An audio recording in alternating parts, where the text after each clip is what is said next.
October 25th, 1944. Off Samar, Philippine Sea. The horizon was still a smear of charcoal and cold silver when the first gun flashes appeared, tiny sparks at the edge of the world, far too bright, far too many, to be anything but the beginning of disaster. The men aboard USS Johnston, DD 557, felt them before they saw them. A distant rumble, a vibration running up the keel, a tremor that told every sailor, something huge is coming. It wasn't supposed to be there. It wasn't supposed to be possible. Commander Ernest E. Evans, already on the bridge before dawn as he always was, lifted his binoculars. He did not speak. He didn't need to. The shapes were unmistakable, giants rising from the mist, pagoda masts, towering turrets, battleships, cruisers, destroyers, a formation so large it stretched like a black wall across the sea. The men of Taffy 3, the small escort carrier group the Johnston was sworn to protect, had no heavy armor, no battleships, and only a handful of light destroyers and destroyer escorts. Their job was simple: launch aircraft, support the landing at Leyte, and stay far from any surface battle. Yet here they were, a handful of thin-skinned ships facing the most powerful battleship formation Japan had sent to sea since Pearl Harbor, and at its heart was Yamato, the largest, most heavily armed battleship ever built. Evans finally lowered the binoculars. "Well, boys, looks like this is it." A junior officer swallowed. "Captain, what are your orders?" Evans turned, calm but blazing with a strange fire. "We're going in." No hesitation, no calculation, no second-guessing, because he understood immediately what the stakes were. If the Japanese fleet broke through, it would slaughter the escort carriers, slow, lightly armored ships filled with pilots, deck crews, mechanics, and unarmored fuel tanks. Every man in Taffy 3 would die. So Evans gave the only order he believed honorable: charge the enemy. The bridge erupted into stunned motion. Alarms wailed, boots thundered on steel decking. Evans shouted over the chaos, "Full ahead! Bring us to flank speed! Prepare to lay smoke!" The Johnston, barely 2,100 tons, small enough to fit entirely between Yamato's triple-gun turrets, surged forward, engine rooms screaming. Boilers roared as she fought to reach her maximum of 34 knots. White spray exploded over the bow as the ship cut across the sea like a blade. Above them, the sky began to glow with the faintest edge of morning. Behind them, the escort carriers scrambled to launch aircraft. Pilots ran barefoot across decks still slick with dew. Planes rolled forward without warm-up, catapults firing so urgently that some aircraft dropped dangerously low before clawing back into the sky. And ahead, death waited in perfect battle formation. On the horizon, the first salvo arrived, a howling sound, like the sky tearing open. Then the water around Johnston erupted into towering pillars of foam. Some shells were so large men could see them tumbling through the air, their sheer size making them fall in slow motion. One sailor whispered, "Jesus, they're shooting at us with battleship shells." Another corrected him, "No, they're shooting at us with Yamato shells." Evans did not flinch. "Keep closing the range." The Japanese Admiral Takeo Kurita had expected to find American battleships guarding the landing beaches at Leyte.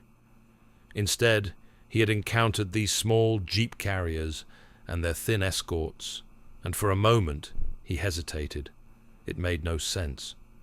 Where were the battleships? Why weren't the Americans defending their invasion fleet? But the Americans did not hesitate. Evans already had a plan, bold, reckless, suicidal. At 18,000 yards, he ordered the first smokescreen deployed. Thick white clouds billowed behind the Johnston, obscuring the carriers and forcing the Japanese guns to shoot blind. At 16,000 yards, he ordered the forward turrets to begin firing. The 5-inch guns barked to life, their rapid rhythm a sharp contrast to the deeper thunder of enemy battleships. At 14,000 yards, a shell skimmed the sea and slammed into Johnston's forward section, shaking the entire ship. A wave of heat burst through the bridge. Shrapnel tore through the deck. Men staggered, bleeding, but no one stopped. Evans gripped the railing. "Maintain speed! We're closing for a torpedo run!" A torpedo run against an entire fleet. It was madness. It was impossible. It was the only chance Taffy 3 had. Because Johnston, like all Fletcher-class destroyers, carried 10 torpedoes, deadly if fired at close range, but nearly useless at long distances. To launch effectively, Evans had to bring his ship within 10,000 yards of a Japanese battleship, against a formation of 23 enemy ships. The crew understood what that meant. None expected to survive, but no one broke, no one ran, no one asked to abandon ship. The Johnston angled sharply, charging headlong into the throat of the Japanese line. Behind them, the escort carriers watched in disbelief. One pilot radioed, "Whoever that destroyer is, he's going to get himself killed." Another replied, "Yeah, but he might just save us first." At 12,000 yards, the enemy found their range again. A barrage of gunfire descended like a storm. Shells exploded around the Johnston with such force that the sea turned white and boiling. Metal screamed as fragments tore through the hull. A fire broke out near the stern. Alarms blared. The deck heaved as another near hit lifted the entire ship out of the water. Still Evans stood firm, voice steady. "Keep going. Get me within 10,000 yards." His officers exchanged glances. There was no stopping him. The Japanese battleship Congo now shifted its aim directly at the lone charging destroyer. Her massive 14-inch guns elevated, tracking Johnston's course. The next salvo would be catastrophic if it landed. But Johnston's smokescreen wavered, revealing only the faint outline of a ship that refused to slow down. Evans roared, "Left full rudder! Bring us into attack position!" The helmsman spun the wheel. The ship leaned hard, the deck tilting under the men's feet. At 10,000 yards, Evans slammed his fist on the railing. "Fire all torpedoes!" 10 torpedoes shot from their tubes, white wakes streaking across the dark sea toward a battleship that dwarfed the destroyer by thousands of tons. The Japanese lookouts screamed warnings. Officers shouted orders. Congo began to turn, but too late. A massive plume of water rose along her starboard side. Then another. The explosions ripped through the battleship's armor belt, forcing her to slow and break formation. Johnston had done it. She had struck a Japanese battleship head-on. Evans didn't celebrate. He simply pointed toward the next cruiser closing in and said, "Reload the guns. We're not done yet." Taffy 3 still lived, but the battle was far from over. Johnston had just declared war on an entire fleet, and now every Japanese gun was turning toward her. The torpedoes were still detonating against Congo's armor belt when Johnston lurched from another shuddering impact. A shell from a distant cruiser had found her aft section, tearing through the deck, sending fragments whipping across the ship like razor-hot shrapnel. Men were thrown off their feet. One of the aft gun crews was knocked unconscious, but the destroyer held her course. Evans gripped the bridge railing, bracing himself as the deck vibrated beneath him. "Damage control! Report!" he snapped. Over the squawk box, a voice came back ragged but determined. "Fire in the aft handling room, sir. Working on it. Steering and propulsion still good." Still good. Still moving. Still fighting. Evans nodded once. "Very well. Helm. Bring us back toward the carriers. They'll need cover." The Johnston pivoted, wheeling through smoke and chaos, and the full scale of the unfolding disaster became clear. The escort carriers, Gambier Bay, Fanshawe Bay, White Plains, Kalinin Bay, St. Lo, were scattering like sheep before wolves. Great geysers of water rose around them as Japanese heavy cruisers poured fire into the formation. Aircraft launched in frantic bursts, some without bombs, some without fuel, many armed only with machine guns. Pilots who had trained for air support missions were now expected to dive on battleships, yet they did so without hesitation. Behind Johnston, the destroyers Hull and Heermann surged forward as well, 3 thin steel blades thrown against an enemy that by all logic should have crushed them instantly. But logic had no place here, only will. Evans exhaled sharply. "Open fire on the lead cruiser," he ordered. "Rapid, don't give them a moment to breathe." Johnston's 5-inch guns roared to life, firing at a pace so fast the barrels glowed red. Shells traced white arcs across the sky and slammed into the Japanese cruiser Kumano, whose bow gun turret erupted in flames. The enemy was shocked. No Japanese captain had expected American destroyers to charge straight at them, much less inflict damage. A junior officer stepped beside Evans, sweat streaking his face. "Captain, we only have half our ammunition left." Evans didn't look at him. "Then we'll make every shot count." A huge shadow passed across the water, the silhouette of Yamato, closing the range. When her next salvo fired, it felt like the world shook. 8 18.1-inch shells, the largest naval guns ever mounted on a warship, screamed overhead. One shell splashed so close to Johnston that the shockwave punched dents into her hull plating and knocked several men off their feet. Evans barely blinked. "Keep laying smoke." Billowing clouds poured from the destroyer's stern, masking the fragile escort carriers behind them. Planes were still launching, Wildcats, Avengers, anything that could get airborne. The radio crackled. "Johnston, this is White Plains. We're taking heavy fire, requesting support." Evans seized the microphone. "We're coming back around." He turned to the helmsman. "Hard starboard." The destroyer carved through the sea at flank speed, turning so sharply the deck tilted. The men held onto rails and gun mounts as spray lashed the bow. Ahead, the massive cruiser Chikuma loomed, closing fast, guns blazing. Evans didn't wait for range reports. "Target Chikuma! All guns!" 5-inch shells exploded across the Japanese cruiser's upper decks. Radar masts shattered. A fire burst across her starboard side.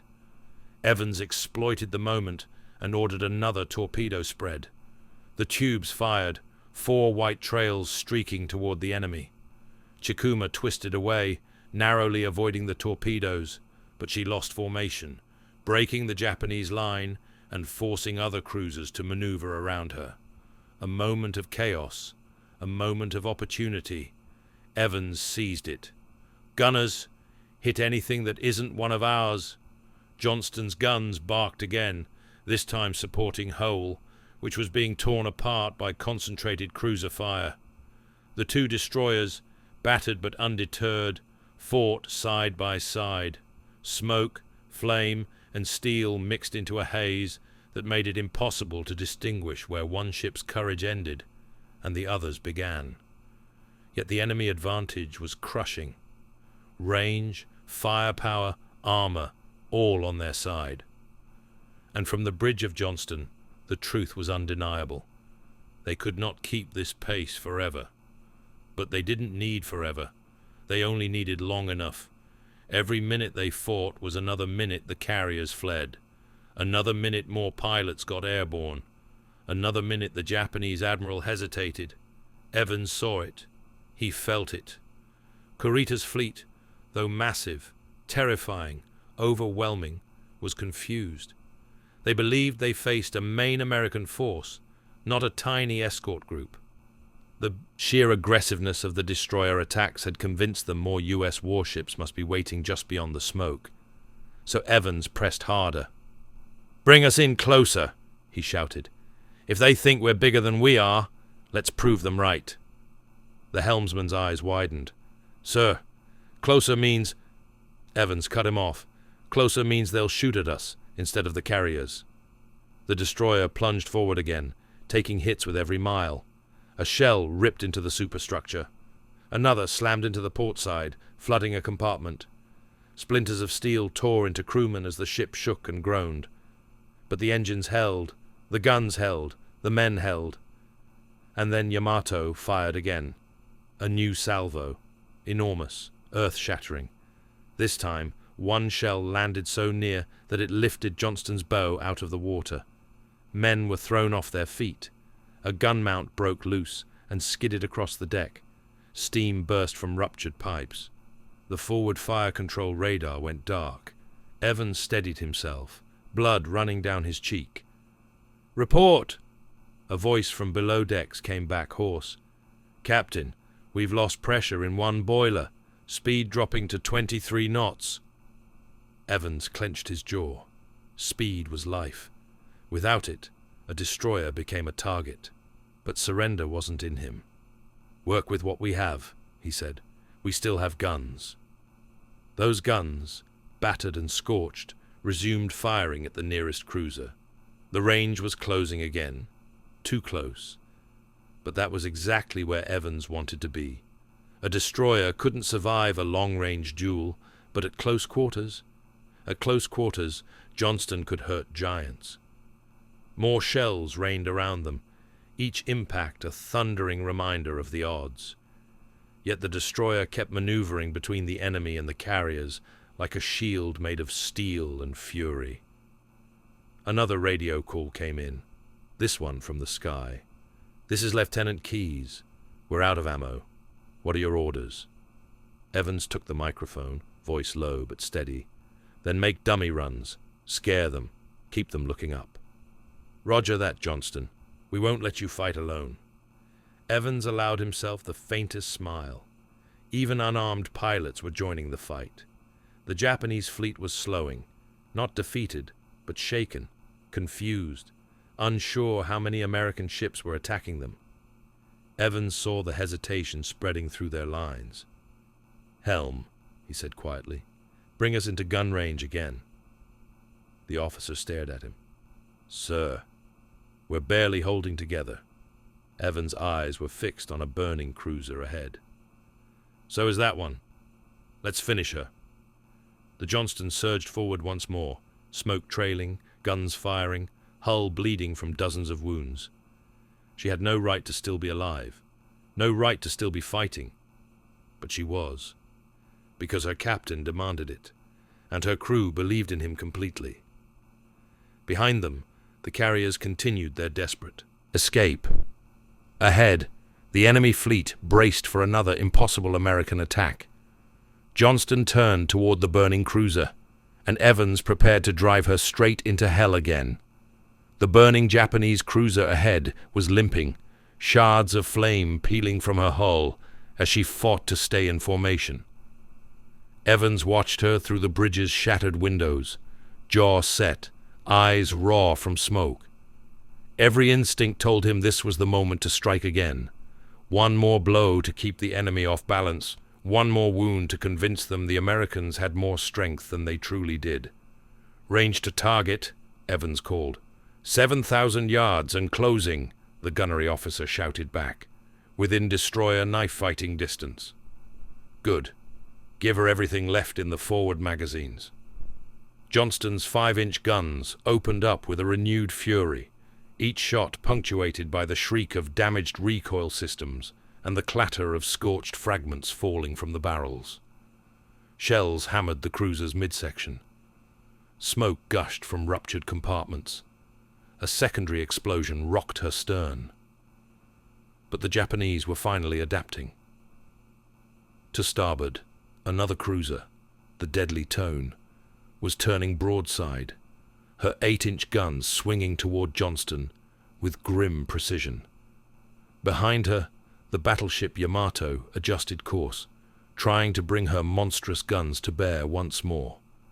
The sea around Johnston erupted. Columns of water rose like walls. Steel fragments slashed the air. One blast sheared the portside lifeboat into splinters. Another detonated close enough to crack hull plates deep below the waterline. The ship staggered, listing briefly before her pumps compensated. "Captain, we're losing pressure in the starboard engine," an engineer reported. "Temperatures spiking." Evans didn't hesitate. "Do what you can to hold it. We only need minutes, not hours." He turned back toward the sea just as Tone fired again. A shell screamed across the sky and slammed directly into Johnston's forward superstructure. The bridge shook violently. Men were thrown to the deck. Dust and smoke filled the air. Consoles sparked and blew out in showers of blue flame. Blood streaked the floor. Still, Evans didn't fall. He wiped his eyes clear and scanned the horizon.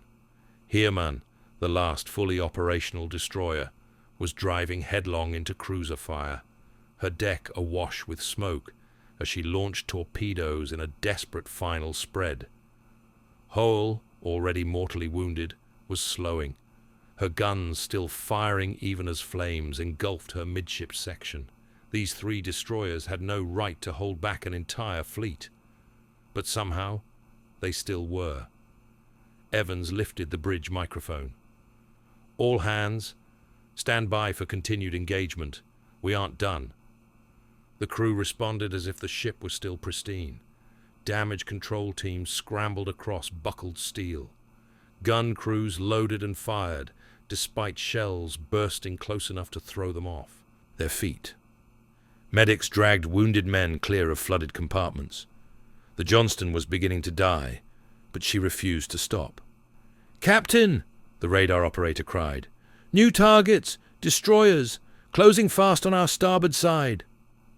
Evans grabbed binoculars and saw them, sleek Japanese destroyers racing forward to finish what the cruisers could not. Their guns flashed in rapid succession, walking fire toward Johnston's hull. This was the killing move. Evans knew it. The men knew it. But he wouldn't let the enemy pass. "Helm! Bring us toward them!" Evans ordered. "All guns! Fire at will!" The destroyer heeled as she turned sharply, her damaged rudder groaning. A spray of seawater blasted across the bow as she faced this new threat head-on.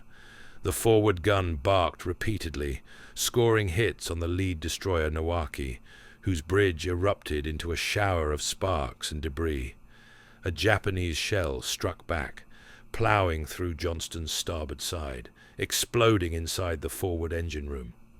The deck heaved like a living thing. Men were flung against bulkheads. Flames roared through shattered piping. The lights flickered, then died. A roar of alarms followed. "We've lost power to the main engines," an officer cried. "Damage control can't reach the fire. Bulkheads are jammed." Evans steadied himself. The ship's speed dropped sharply. 20 knots, 15, 10. "Can we restart the generators?" he asked. "Negative, sir. Lines are severed." The Johnston was drifting. For the first time in the entire morning, Evans allowed a moment of stillness. Not fear, never fear, but recognition. Their mobility, their most vital weapon, was failing. He turned to his officers, voice level. "Bring us to manual steering. We'll hold what course we can." A murmur passed through the bridge. Even with the ship dying, Evans refused to retreat. Ahead, the Japanese destroyers continued closing. Their machine guns and secondary batteries riddled Johnston's upper decks, cutting down exposed crew. Gun mounts were blasted off their bases. Antennas snapped and fell. The aft gun, still operational despite everything, spat defiance in return, scoring another hit on Nowaki's stern. Evans pointed toward the nearest destroyer. "Target the bridge! Blind them!" The gunners obeyed. Shells punched holes across the enemy superstructure, sending bodies and wreckage flying. The Japanese formation wavered, thrown off by the unexpected ferocity of a ship that should have been dead already. The radio crackled suddenly with a frantic voice. "Johnston, this is Callinan Bay. We're taking direct cruiser fire, requesting immediate cover." Evans looked over his shoulder. Through drifting smoke, he saw the escort carrier staggering from a massive hit, her deck spewing fire and debris. Enemy shells bracketed her relentlessly. No other destroyer was in position to shield her. Only Johnston, battered and crippled, could intervene. Evans didn't think. He didn't analyze. He didn't calculate odds. He pointed toward the carriers. "Helm, come to course 090. Ahead, whatever speed we have left." The engines groaned. The ship lurched, but the Johnston moved. Slowly, but she moved. The Japanese destroyers fired again. One shell tore through the aft deckhouse. Another hit the port bow with a deafening crash. Sparks showered across the bridge. Men coughed in thick smoke. But Johnston crawled forward, placing herself between the carriers and the oncoming enemy guns. Again. A pilot overhead radioed in disbelief. "Whoever's still steering that destroyer, you're saving the whole damn fleet." Evans didn't respond. He was too busy fighting to keep the ship upright. "Captain!" an ensign yelled. "Torpedo wakes! Starboard side!" 3 white trails streaked toward them. Evans reacted instantly.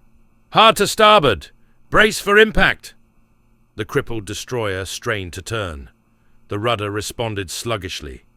The torpedoes closed fast, too fast. The first passed astern by mere yards.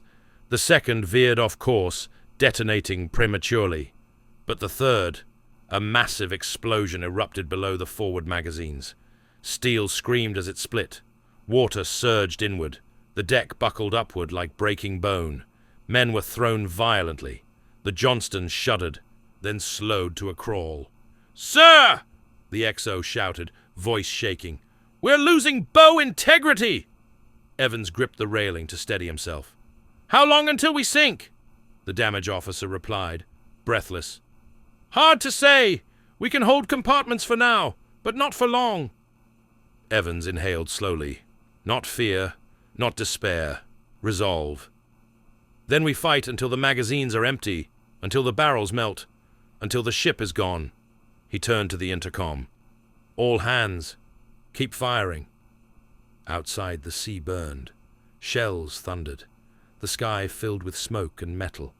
And the Johnston, pierced, sinking, engines failing, still pressed forward. Because the carriers behind her were still alive. Because every minute she bought meant more American planes in the sky. Because this destroyer, though broken, still had a captain who refused to yield. Evans wiped the blood from his cheek, turned toward the nearest cruiser, and ordered, "Bring us into gun range, gentlemen. If this is where we die, let it count." And the Johnston obeyed, even as she began to slip beneath the waves. The Johnston was dying, but she refused to die quietly. Every plate of steel, every twisted beam, every scorched gun mount still fought under the will of her captain and crew. Flooding spread through the forward compartments. The bow sagged lower with each passing minute. Smoke seeped from shattered vents, and flames licked through the wreckage of the superstructure. Yet her guns, battered and scorched, still barked defiance across the sea. Evans leaned against the rail, steadying himself as the deck vibrated under another near miss. His uniform was torn, soaked with sweat and blood, but his voice remained unwavering. "Gunners, keep firing. All remaining ammunition on that cruiser. Make them back off." The men obeyed without hesitation, though many limped, bled, or fought through pain that would have dropped others. The forward gun mount spat another salvo, its barrel glowing a deep, dangerous orange. The aft gun, operated by a skeleton crew of exhausted sailors, rained shells across the waves toward the heavy cruiser Chikuma, now closing in for the kill. The Japanese cruiser fired again. A barrage of shells slammed into the sea beside Johnston, rocking her violently. A fragment burst through the bridge canopy, embedding itself in the bulkhead beside Evans. Another tore across the wheelhouse, killing the quartermaster instantly. Evans didn't flinch. He reached down, closed the sailor's eyes, and turned back to the fight. "Helm," he said quietly to the next man who stepped forward. "Keep her pointed at the enemy, as long as we have power." The new helmsman nodded, swallowing hard. "Aye, sir." The radio crackled. A pilot overhead transmitted in disbelief. "Johnston, you're still with us. We're starting our runs again, whatever we can do." Evans picked up the receiver. "Good luck, boys. Hit them hard." But even the pilots could see the truth from the sky. The Johnston's wake was thinning. Her speed had dropped to barely 10 knots. She was struggling against the flooding bow. Every second she stayed afloat was a miracle pulled from steel and stubbornness. Below decks, engineers stood in waist-high water, patching ruptures with whatever they could find. Wooden planks, canvas, even mattresses. Pumps groaned. Steam hissed from cracked pipes. The chief engineer yelled above the roar, "We're losing the forward bulkheads. The next hit'll take us under." A young fireman looked at him, eyes wide. "You want us to fall back, Chief?" The older man shook his head. "No. We hold until the captain says otherwise." And so they held. Back on deck, Chikuma closed the distance, her guns locking onto the crippled destroyer. But before she could deliver the finishing blow, a squadron of FM-2 Wildcats screamed down from the clouds, firing their 50 caliber machine guns in a hail of tracers. They peppered the cruiser's decks, forcing her gunners to scatter. Evans glanced upward for a moment, eyes narrowing against the smoke. "Good boys," he murmured. "Buy us a little more time." Johnston's guns answered again, slamming shells into Chikuma's hull. One struck near her aft engine room. Another tore through her catapult deck. Fires blossomed along her starboard side. She began to withdraw, limping away under the weight of damage inflicted by a ship that should have been at the bottom long ago. But the Japanese fleet was vast, and for every ship, forced back, 2 more moved to take its place. Now Haguro and Chokai, deadly heavy cruisers bristling with firepower, advanced toward the wounded destroyer. Evans saw them and straightened. "Helm, bring us about. We'll finish what we started." The helmsman stared at him, stunned. "Captain, we're barely moving. Another hit?" "I know," Evans said. "Do it anyway." Slowly, painfully, Johnston turned to face the new threat, her bow groaning under the pressure of flooding waters. The deck pitched sharply, the horizon tilted, but the destroyer still obeyed her captain's will. Evans raised his voice so every man on the bridge could hear him. "We bought the carriers time to run. We stood between them and this fleet for as long as humanly possible, but we're not finished. We'll give them one last volley." The gunnery officer nodded, wiping blood from his forehead. "Aye, sir. Forward magazine is nearly dry. Aft magazine's got maybe a dozen shells left. Then every one of them goes into that cruiser."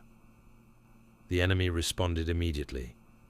Haguro's guns thundered, sending a spread of shells that raked across Johnston's battered hull. One struck the forward deckhouse, blowing apart steel plating and sending a fireball roaring through the remains of the bridge supports.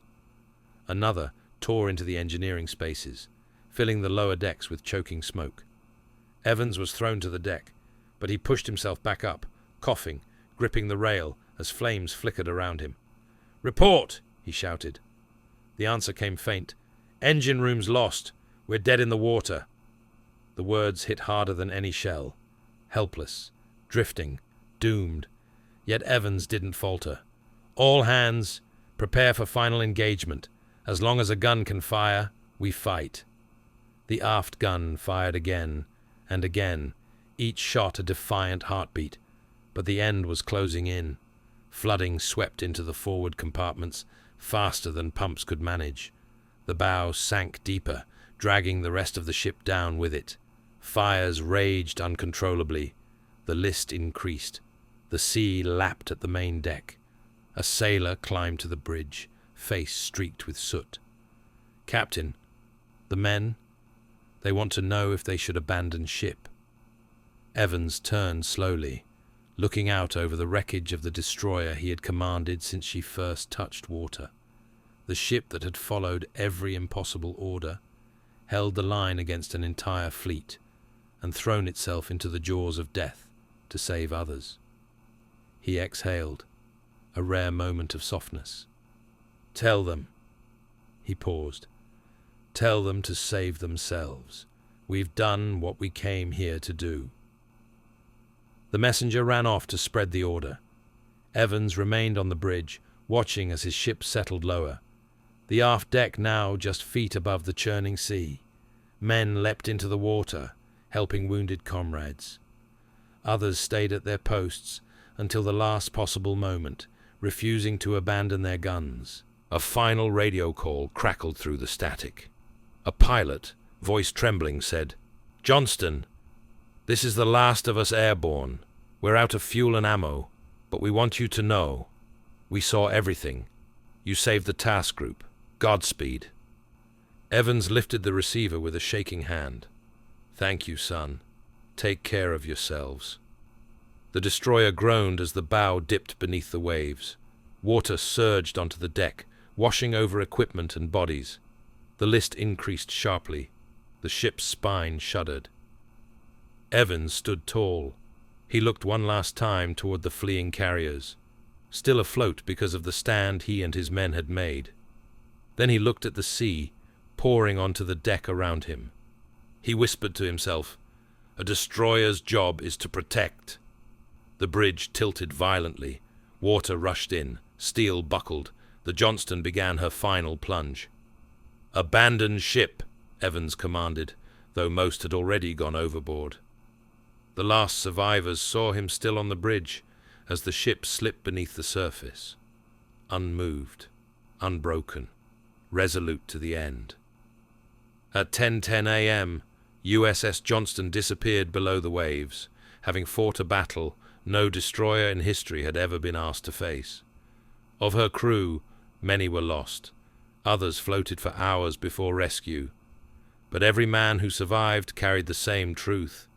Their captain had saved hundreds, maybe thousands, by giving everything. In the aftermath, Admiral Kurita, shaken by the relentless resistance, withdrew his fleet, never reaching the invasion beaches, never striking the carriers, never completing his mission. A battered, burning destroyer and her unyielding crew had stopped the most powerful fleet the Imperial Japanese Navy had ever assembled.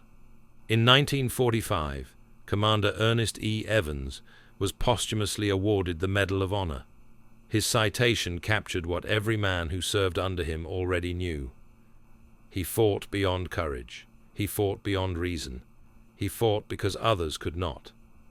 And USS Johnston, though gone, passed into legend, the destroyer that charged an entire Japanese fleet to protect its carriers.